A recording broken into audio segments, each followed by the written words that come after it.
করে সিজদায় লুটিয়ে পড়ে চোখের পানি ছেড়ে আল্লাহরে পাপের স্বীকৃতি দেন। আল্লাহ, এমন কোন জুলুম নাই, গুনাহ নাই আমি করি নাই, সগীরা কবিরা, জেনে না জেনে, ইচ্ছায় অনিচ্ছায়, শিরকি বেদাতি সব গুনাহ করেছি। আল্লাহ, আকাশের নিচে জমিনের উপরে আমার চেয়ে বড় গুনাহগার আর কেউ নাই। চোখের পানি ছেড়ে আল্লাহরে বলেন, আল্লাহ, আমি ছাড়া তোমার গোলামের অভাব নাই, তুমি ছাড়া আমার দ্বিতীয় কোনো রব নাই, তুমি ছাড়া তো কেউ আমার গুনাহ ক্ষমা করার নাই, তুমি আমার রব, তুমি আমার সব। বলতে পারবেন? এই তাকরীর আমার পটুয়াখালীর ভাইয়া, এই স্বীকৃতিটা দেখতে আল্লাহ বড় ভালোবাসেন, কারণ আমরা সবাই গুনাহগার। আমরা সবাই কি? বিশ্বনবী বলেন, কুল্লুকুম খাত্তাউন, বানি আদম, তোমরা সবাই পাপী। সবাই কি? সবাই পাপী।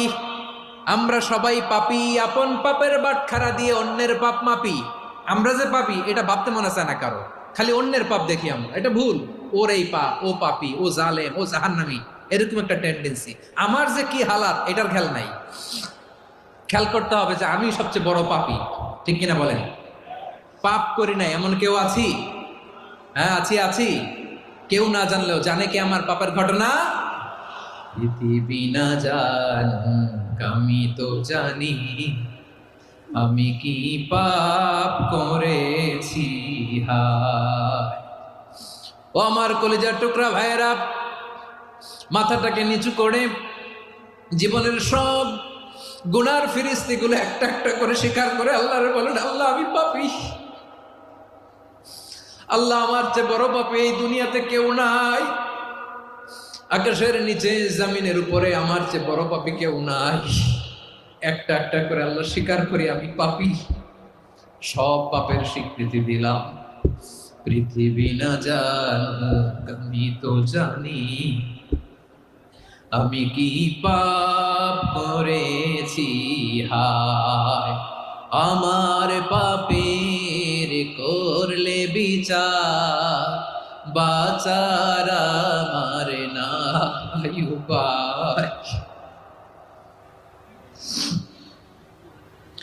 দয়াময় তুমি মাফ করো আমায়, মাফ করো আমায়। আল্লাহ তাআলা যদি দয়া করে আমাদেরকে মাফ না করে, আমাদের বাঁচার কোনো উপায় নাই। আপনি কি ভেবেছেন আপনার নামাজ দিয়ে আপনি জান্নাতে যাবেন? আপনি তাহাজ্জুদ গুজার, সেজদা দিতে দিতে কপালে দাগ ফেলেছেন, এটা আপনারা জান্নাতে নেবে না? আপনি এলাকার সবচেয়ে বড় হাতেম তাই দানশীল, এই দানের ভরসায় বসে আছেন, কশিন কালো না। আমাদের নামাজ, আমাদের রোজা, আমাদের ইবাদত, এগুলোকে মিজানের পাল্লায় উঠালে কোনো ওজনই হবে না। তবে আমাদের একটা কৌশল জানা আছে, আমরা আল্লাহর রহমতের ভিখারি। আমরা সেদিন আগেই গুনার স্বীকৃতি দিয়ে দেব। আমরা বলবো, আল্লাহ, তুমি প্রশ্ন করার আগে তোমার একটা কথা বলি, আমারে কিছু জিজ্ঞেস করো না, আমি সব করেছি। এমন কোন পাপ নাই যে পাপ আমারে দিয়ে হয় নাই। তোমার রহমত দিয়ে তুমি জান্নাতে পাঠাবা, তোমার দয়ায় জান্নাতে যেতে চাই, আমল দিয়ে না। পারবেন বলতে?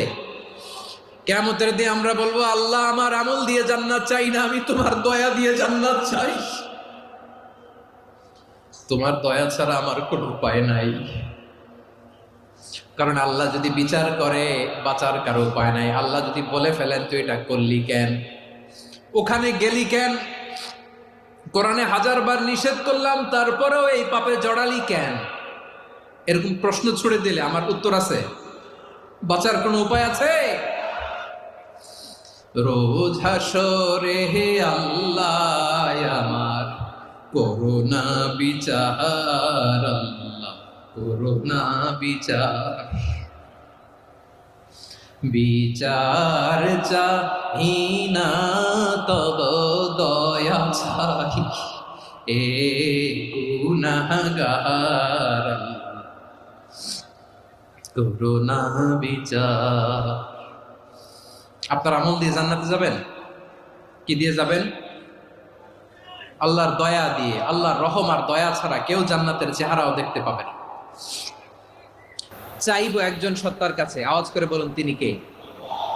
একজন সত্তার কাছে চাইবে, বিশ্বনবী উনার চাচাতো ভাই আব্দুল্লাহ ইবনে আব্বাস রাদিয়াল্লাহু তাআলা আনহুকে বললেন, ইয়া আব্দুল্লাহ ইবনে আব্বাস, হে আব্দুল্লাহ ইবনে আব্বাস, ইযা সাআলতা ফাসআলিল্লাহ, যখন চাইবে আল্লাহর কাছে যাও।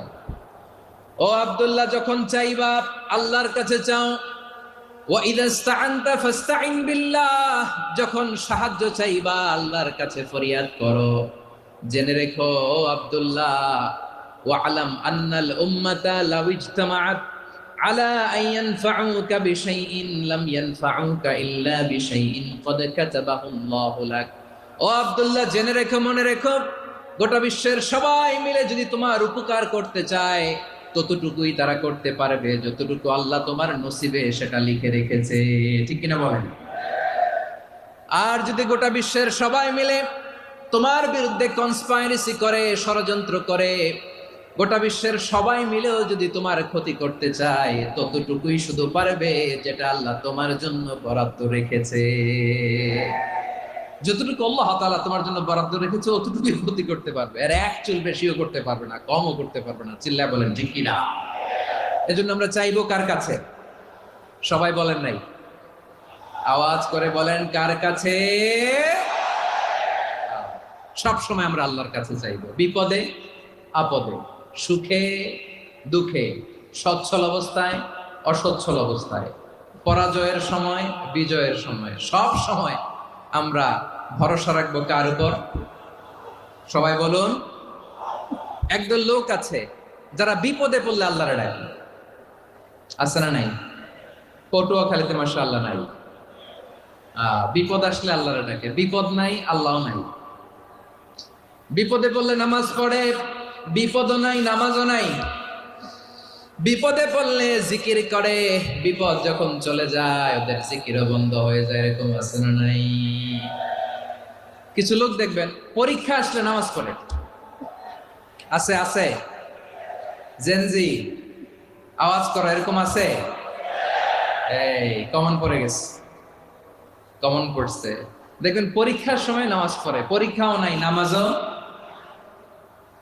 আছে। এরকম কিছু লোক আছে অসুস্থ হলে আল্লাহরে বড্ড ভালোবাসে, আল্লাহরে খুব ডাকে। অসুস্থ হইলে অসুস্থতাও নাই, আল্লাহ স্মরণও নাই। দেখবেন কিছু লোক নির্বাচন আসলে খুব আল্লাহ আল্লাহ হয়ে যায়, তখন দেখবেন মাথার মধ্যে হেজাব লাগায়, পাঞ্জাবি লাগায়, আল্লাহ আল্লাহ হয়ে যায়। নির্বাচনও নাই, এরপরে আল্লাহর কথাও নাই। আছে না নাই? না, এরকম হওয়া যাবে না। সব সময় আমরা আল্লাহরে ডাকবো, বিপদে আপদে সব সময় ভরসা রাখবো আমরা একজনের উপর। আওয়াজ করে বলেন তিনি কে? এ কথায় আল্লাহ তাআলা আমাদের চোখে আঙ্গুল দিয়ে জানিয়ে দিলেন, ফাইদা রাকিবু ফিল ফুলকি দা'আউল্লাহা মুখলিসিনা লাহুদ্দিন ফালাম্মা নাজ্জাহুম ইলাল বাররি ইযা হুম ইউশরিকুন। আল্লাহ বলে একদল লোক আছে, তারা যখন নৌযানে চড়ে, জলযানে চড়ে, সাগরের মধ্যে যখন জাহাজে চড়ে, লঞ্চে চড়ে, তারা যখন তুফানের সম্মুখীন হয় তখন তারা আল্লাহরে বড্ড বেশি ডাকে, একান্ত ভাবে ডাকে, বিশুদ্ধ চিত্তে ডাকে। আবার তুফান থেকে তাদেরকে সেফ জোনে নিয়ে, নিরাপদ জোনে নিয়ে যখন বন্দরে আমি আল্লাহ তাদেরকে ভিড়িয়ে দেই, ওই লোকগুলো আবার আমি আল্লাহর সাথে শিরিক করে। এরকম আছে না নাই? জাহাজে উঠছে, সাগরের মাঝখানে তুফান, ওই সময় দেখবেন আল্লাহ কারে কয়। এই কথা তো আপনাদেরকে বোঝানো সহজ, আপনার তো নদীর দেশের মানুষ। লঞ্চে চড়েন নাই কারা কারা? দেখি, লঞ্চে চড়ছেন? হ্যাঁ, লঞ্চে চড়ে নাই এরকম একজনও নাই এখানে। আচ্ছা, লঞ্চে উঠছেন কে কে? দেখি। মাশাআল্লাহ মাশাআল্লাহ মাশাআল্লাহ, ঠিক আছে, আপনাদের বোঝানো সহজ। আচ্ছা, লঞ্চে উঠে তুফানের সম্মুখীন হয়েছেন, জলোচ্ছ্বাস, সবাই? মাশাআল্লাহ। তো এই ওয়াজ তো আপনাদের মুখস্থ, ঠিক কিনা বলেন? আমার বলার দরকার নাই, বলেন। মাঝ নদী, তুফান, জলোচ্ছ্বাস, জলের মধ্যে উচ্ছ্বাস, ঢেউ, টর্নেডো, সাইক্লোন, মেঘের ঘনঘটা, পরিবেশ ঘুটঘুটে অন্ধকার, লঞ্চ একবার এদিকে আরেকবার ওইদিকে, ভিতরে কি অবস্থা হয় বলেন তো? হ্যাঁ, তখন মুসলিমও আল্লাহর ডাকে, হিন্দু আল্লাহর ডাকে, ঠিক কিনা বলেন? আস্তিক আল্লাহর ডাকে, নাস্তিক আল্লাহর ডাকে, ঠিক কিনা? লঞ্চের ভেতর, স্টিমারের ভেতর কান্নারে রোল পড়ে যায়, চিৎকারের রোল পড়ে যায়, সবার মুখ দিয়ে শুধু একটা আওয়াজ, লা ইলাহা লা ইলাহা লা ইলাহা সুবহানাল্লাহ আলহামদুলিল্লাহ লা ইলাহা। আল্লাহ নামের জিকির করবে যারা, আল্লাহর কাছে প্রিয় তারা, আল্লাহর কাছে প্রিয় যারা, জান্নাতে প্রবেশ করবে তারা, জোরে লা ইলাহা লা ইলাহা ইল্লাল্লাহ লা ইলাহা ইল্লাল্লাহ মুহাম্মাদুর রাসূলুল্লাহ সাল্লাল্লাহু আলাইহি ওয়াসাল্লাম।